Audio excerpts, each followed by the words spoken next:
नमस्कार, KP news 24/7 में आप सभी का स्वागत है। मैं हूं पूजा आपके साथ। आइए सबसे पहले देखते हैं मुख्य समाचार। ऑटो रिक्शा में अवैध रूप से महाराष्ट्र राज्य में निर्मित देशी शराब और बियर का परिवहन कर रहे 2 आरोपियों को पुलिस ने किया गिरफ्तार। बाइक टैक्सी चालकों ने बेंगलुरु में विधानसभा के सामने किया प्रदर्शन, पुलिस ने हिरासत में लिया, मामला किया दर्ज। कर्नाटक में इस वर्ष से स्कूलों में चेहरे से पहचान वाली उपस्थिति प्रणाली होगी लागू। बिना सामान्य यात्रियों को पटना ले आया विमान, नाराज लोगों ने एयरपोर्ट पर किया जमकर हंगामा। ओडिशा में हुई अजीब घटना, दूसरी जाति में शादी करना पड़ा भारी, परिवार के 40 सदस्यों को सिर मुंडवाने पर किया मजबूर। ग्रेटर नोएडा में फिल्म सिटी का शिलान्यास, 26 जून को कार्यक्रम में शामिल हो सकते हैं मुख्यमंत्री योगी आदित्यनाथ।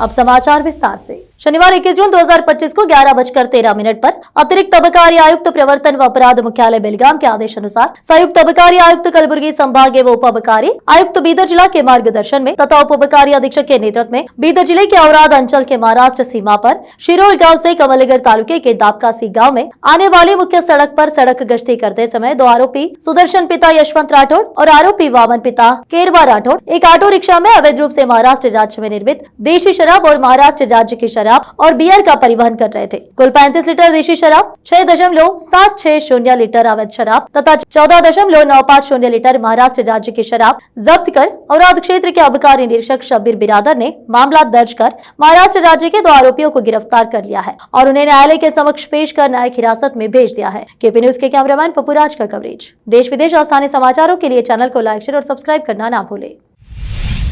बेंगलुरु में कुछ बाइक टैक्सी चालकों ने शनिवार को विधानसभा के बाहर प्रदर्शन किया। वे कर्नाटक हाईकोर्ट के आदेश के बाद राज्य में बाइक टैक्सी सेवाओं पर लगी रोक का विरोध कर रहे थे। पुलिस ने प्रदर्शनकारियों को मौके से हिरासत में ले लिया। प्रदर्शनकारियों ने सरकार से आग्रह किया कि वह इस रोक को हटाए और बाइक टैक्सी सेवाओं को लेकर स्पष्ट नियम बनाए ताकि वे फिर से काम शुरू कर सके। पुलिस ने बताया कि ये लोग जैसे ही विधानसभा के सामने जमा हुए, उन्हें हिरासत में लेकर वहां खाली किया गया। इनके खिलाफ बिना अनुमति के प्रदर्शन करने और नियमों के उल्लंघन को लेकर मामला दर्ज किया गया है। बाइक टैक्सी चालकों ने कहा है कि यह सेवा कर्नाटक की परिवहन व्यवस्था का अहम हिस्सा है और इससे हजारों लोगों को रोजगार मिलता है। उनका मानना है कि अगर सरकार उचित नियम बना दे तो यह सेवा भी सभी के लिए फायदेमंद बनी रह सकती है। राज्य सरकार और सहायता प्राप्त स्कूलों में इस शैक्षणिक वर्ष से मोबाइल आधारित आर्टिफिशियल इंटेलिजेंस AI संचालित फेशियल रिकॉग्निशन अटेंडेंस सिस्टम होगा। स्कूली शिक्षा एवं साक्षरता विभाग ने शनिवार को इस आशय का आदेश जारी किया है। आदेश में कहा गया है कि इसका उद्देश्य छात्रों की उपस्थिति की सटीकता सुनिश्चित करना है ताकि नियमित रूप से अनुपस्थित रहने वाले छात्रों की पहचान की जा सके। आदेश में कहा गया है कि इसके लिए डिजाइन किया गया विशेष सॉफ्टवेयर जल्द ही कर्नाटक राज्य डेटा सेंटर में होस्ट किया जाएगा। जेडीएस द्वारा शुरू किए गए मिस्ड कॉल अभियान के 1 सप्ताह बाद ही क्षेत्रीय पार्टी ने 2.5 लाख सदस्य पंजीकृत कर लिए हैं। पार्टी ने 2028 के विधानसभा चुनाव के लिए कार्यकर्ताओं को प्रेरित करने के उद्देश्य से 58 दिनों का राज्यव्यापी दौरा शुरू किया है। पार्टी युवा विंग के अध्यक्ष निखिल कुमार स्वामी ने कहा कि जेडीएस को लगातार वोट देने वाले 50 लाख लोगों तक पहुँचना उनके मिशन का पहला उद्देश्य है। जेडीएस मतदाताओं तक अपनी पहुँच को अधिकतम करने के लिए प्रभावी रूप से प्रौद्योगिकी का लाभ उठा रहे हैं। निखिल ने कहा कि हम एक बार में 1000 मिस्ड कॉल प्राप्त कर सकते हैं और फिर भी सिस्टम हैंग नहीं होगा। जब सिस्टम को कोई मिस्ड कॉल मिलती है तो एक OTP जनरेट होता है जिसका उपयोग करके मतदाता बहुत ही बुनियादी जानकारी, नाम, लिंग, आयु, उनका विधानसभा क्षेत्र प्रदान करके खुद को पंजीकृत कर सकते हैं। फोटो अपलोड करना वैकल्पिक है। जेडीएस ने अपने आउटरीच कार्यक्रम के तहत हर पंचायत में वरिष्ठ नेताओं की टीमें बनाई है, यह स्पष्ट करते हुए कि यह अभियान प्रभावी रूप से विधानसभा चुनाव के लिए जेडीएस अभियान की शुरुआत है। निखिल ने कहा कि हम हर निर्वाचन क्षेत्र में 5000 सक्रिय पार्टी की पहचान कर रहे हैं और उन्हें पहचान पत्र जारी कर रहे हैं। वे ही भविष्य में इस कार्यक्रम को चलाएंगे, साथ ही निर्वाचन क्षेत्रों में हमारे संपर्क सूत्र के रूप में भी काम करेंगे। अब फिलहाल एक छोटा सा ब्रेक।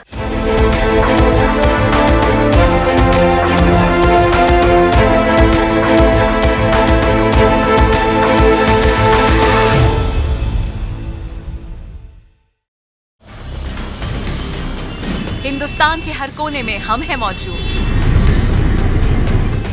24 घंटे हालात पर गहरी नजर, खबरों से जुड़े चुपते सवालात और आपको दिखाता है धार्मिक, सामाजिक, राजनीतिक, लोकल और इंटरनेशनल न्यूज की सबसे बेहतर कवरेज जो आपको रखती है हर पल बाखबर। देश और दुनिया भर की खबर के लिए देखते रहें केपी न्यूज 24/7।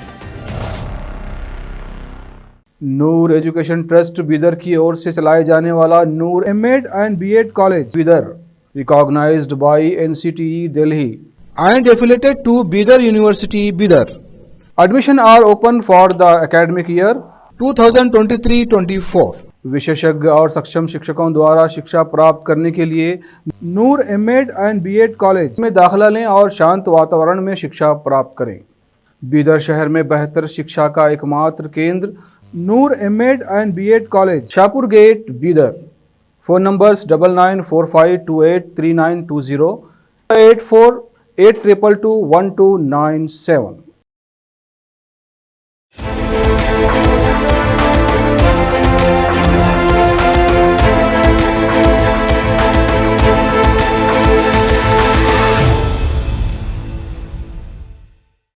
ब्रेक के बाद आप सभी का स्वागत है। आइए देखते हैं देश के अन्य समाचार। बिहार की राजधानी पटना के एयरपोर्ट पर शनिवार को अलग नजारा देखने को मिला। एयरपोर्ट पर एयर इंडिया के विमान से पहुंचे यात्रियों ने जमकर हंगामा किया। इन यात्रियों को विमान से पटना भेज दिया गया, लेकिन उनका लगेज विमान में रखा ही नहीं गया। यात्रियों को एयर इंडिया की ओर से बताया गया कि विमान में वजन ज्यादा होने के कारण यात्रियों के लगेज को विमान में नहीं रखा गया। यह सुनने के बाद यात्री बेहद नाराज हो गए और उन्हें एयरपोर्ट पर हंगामा शुरू कर दिया। हालांकि किसी तरह से यात्रियों को मनाया गया। एयर इंडिया की फ्लाइट IX2936 यात्रियों को लेकर चेन्नई से सुबह 8:25 पर पटना एयरपोर्ट पहुंची। विमान की पटना एयरपोर्ट पर लैंडिंग के बाद अनाउंसमेंट किया गया कि यात्रियों का लगेज 4 नंबर बेल्ट पर आएगा। इसके बाद विमान यात्री 4 नंबर बेल्ट पर पहुंचे, लेकिन लगेज वहां पर नहीं था। एयर इंडिया ने यात्रियों को बताया गया कि वजन ज्यादा होने के कारण लगेज को विमान में नहीं रखा गया। इससे विमान यात्री नाराज हो गए और विमान में सवार 180 यात्रियों ने हंगामा कर दिया। एयर इंडिया के ग्राउंड स्टाफ और CISF के जवानों ने यात्रियों को किसी तरह से शांत कराया। पहलगाम हमले के मामले में एक बड़ी सफलता हासिल करते हुए राष्ट्रीय जांच एजेंसी ने 2 लोगों को गिरफ्तार किया है। इन लोगों ने उनको मदद की जिन्होंने इस भयानक हमले को अंजाम दिया था। इसमें 26 निर्दोष पर्यटक मारे गए थे और 16 अन्य गंभीर रूप से घायल हो गए थे। NIA ने 2 ऐसे लोगों को गिरफ्तार किया है जिन्होंने इस हमले में शामिल पाकिस्तानी आतंकवादियों को जानबूझकर पनाह दी थी। इस हमले में निर्दोष मारे गए थे, जिनमें ज्यादातर यात्रा पर आए लोग थे। असम में गिरफ्तार किए दोनों व्यक्ति परवेज अहमद और बशीर अहमद जोतर पहलगाम इलाके के रहने वाले हैं। NIA के मुताबिक इन दोनों ने हमले से पहले हिल पार्क इलाके में एक मौसमी झोपड़ी में 3 पाकिस्तानी आतंकियों को छिपाया था। यह आतंकी प्रतिबंधित आतंकी संगठन लश्कर-ए-तैयबा LLT से जुड़े थे। दोनों आरोपियों ने न केवल इन्हें आश्रय दिया बल्कि खाना, सामान और पूरी मदद भी की। उड़ीसा में एक महिला ने दूसरी जाति के व्यक्ति से विवाह कर लिया था, जिसके बाद उसके परिवार के 40 सदस्यों को शुद्धिकरण की रस्म के तहत अपने सिर मुंडवाने के लिए मजबूर होना पड़ा। अंतरजातीय विवाह के कारण परिवार को समाज से बहिष्कृत कर दिया गया था और समाज में वापस स्वीकार किए जाने के लिए उन्हें यह रस्म पूरी करनी पड़ी। इस शादी से गाँव वालों में गुस्सा भड़क गया और उन्होंने परिवार को बहिष्कृत कर दिया। कथित तौर पर गाँव वालों ने मांग की कि अगर महिला का परिवार समुदाय में वापस स्वीकार किया जाना चाहता है तो उसे शुद्धिकरण की रस्म करानी होगी। अगर उन्होंने ऐसा करने से मना कर दिया तो गांव वालों ने परिवार को अनिश्चितकालीन सामाजिक बहिष्कार की चेतावनी दी। गांव वालों के दबाव में आकर परिवार ने स्थानीय देवता के सामने एक अनुष्ठान के अनुसार पशु बलि दी। उसके बाद सामूहिक मुंडन समारोह हुआ। इसके बाद ही उन्हें समुदाय द्वारा पुनः स्वीकार किए जाने का आश्वासन मिला। इंडिगो की गुवाहाटी से चेन्नई जा रहे विमान की आपातकालीन लैंडिंग करवाई गई है। सूत्रों ने यह जानकारी दी है। साथ ही उन्होंने बताया कि पायलटों ने इमरजेंसी लैंडिंग से पहले मेडे कॉल की थी। विमान में इस दौरान 168 यात्री सवार थे। यह घटना लंदन जाने वाली air India dream liner flight के अहमदाबाद में उड़ान भरने के कुछ ही देर बाद क्रैश होने के ठीक 1 सप्ताह बाद हुई है। अहमदाबाद विमान हादसे से कुछ सेकंड पहले ही पायलट ने मेडे कॉल किया था। इंडिगो विमान की इमरजेंसी लैंडिंग की यह घटना गुरुवार की है। इस घटना के बाद पायलटों को हटा दिया गया है। इंडिगो विमान में ईंधन की गंभीर कमी थी, जिसके बाद उसकी बेंगलुरु में सुरक्षित लैंडिंग करवाई गई। ग्रेटर नोएडा में यमुना प्राधिकरण ईड़ा के सेक्टर 21 में प्रस्तावित इंटरनेशनल फिल्म सिटी के शिलान्यास का मुहूर्त निकाला गया है। 24 जून को शाम 5 बजे इसकी नींव रखी जाएगी। इस कार्यक्रम में प्रदेश के मुख्यमंत्री योगी आदित्यनाथ आ सकते हैं या वर्चुअल भी शामिल हो सकते हैं। हालांकि अभी इसकी आधिकारिक पुष्टि नहीं हुई है। फिल्म सिटी के पहले चरण का निर्माण 900 करोड़ की लागत से 86 एकड़ में होना है। बेऊ भुटानी फिल्म सिटी प्राली के चेयरमैन और फिल्म निर्माता बोनी कपूर ने फिल्म सिटी का मानचित्र स्वीकृति के लिए यमुना प्राधिकरण को दिया था। नक्शा पास हो गया है। ईड़ा और कंपनी के बीच हुए अनुबंध के अनुसार 27 जून तक शिलान्यास न होने पर प्रतिदिन 1.5 लाख रुपए के हिसाब से जुर्माना लगेगा। तय समय में निर्माण शुरू करने के लिए बोनी कपूर ने 2 दिनों तक नोएडा ग्रेटर नोएडा में डेरा डाला है। अब फिलहाल देखो और छोटा सा break. Noor education trust Bidar की ओर से चलाए जाने वाला Noor MEd and BEd college Bidar, recognized by NCTE Delhi and affiliated to Bidar University, Bidar. Admission are open for the academic year 2023-24. विशेषज्ञ और सक्षम शिक्षकों द्वारा शिक्षा प्राप्त करने के लिए नूर एमएड एंड बीएड कॉलेज में दाखिला लें और शांत वातावरण में शिक्षा प्राप्त करें। बीदर शहर में बेहतर शिक्षा का एकमात्र केंद्र Noor MEd and BEd college, Shahpur gate, Bidar. Phone numbers 9945283920, 8482221297। Break के बाद आप सभी का स्वागत है। आइए देखते हैं देश के अन्य समाचार।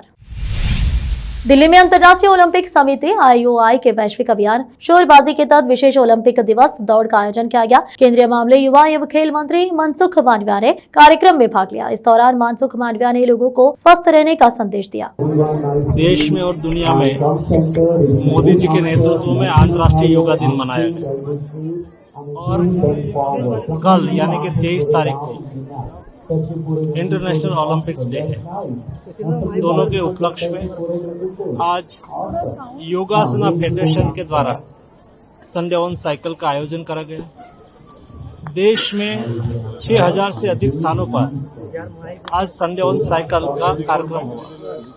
Sunday on cycle day by day एक मुहिम बन चुकी है। देश के युवा, देश के लोग संडे ऑन साइकिल के साथ जुड़ के अपने आप को, स्वयं को फिट रखने का प्रयास कर रहा है। ओलंपिक्स, अंतर्राष्ट्रीय ओलंपिक्स डे के अवसर पर इस बार की थीम लेट्स मूव।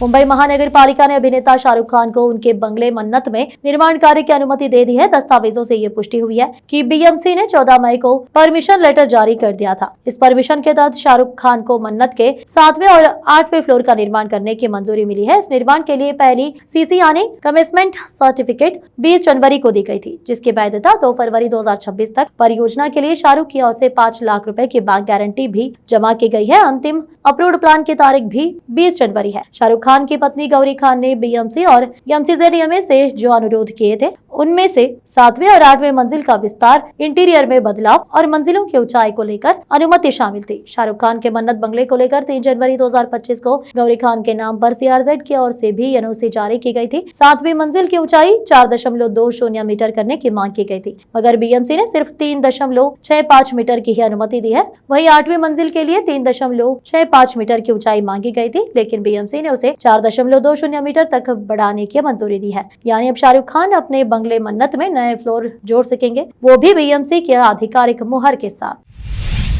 आखिर में फिर एक बार देखते हैं मुख्य समाचार। ऑटो रिक्शा में अवैध रूप से महाराष्ट्र राज्य में निर्मित देशी शराब और बियर का परिवहन कर रहे 2 आरोपियों को पुलिस ने किया गिरफ्तार।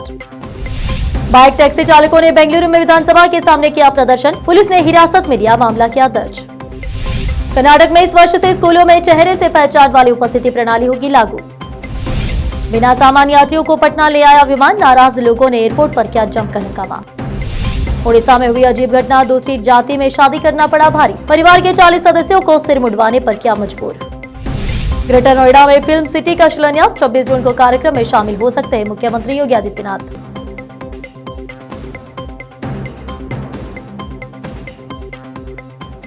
देश विदेश और स्थानीय समाचारों के लिए चैनल को लाइक, शेयर और सब्सक्राइब करना ना भूलें। धन्यवाद।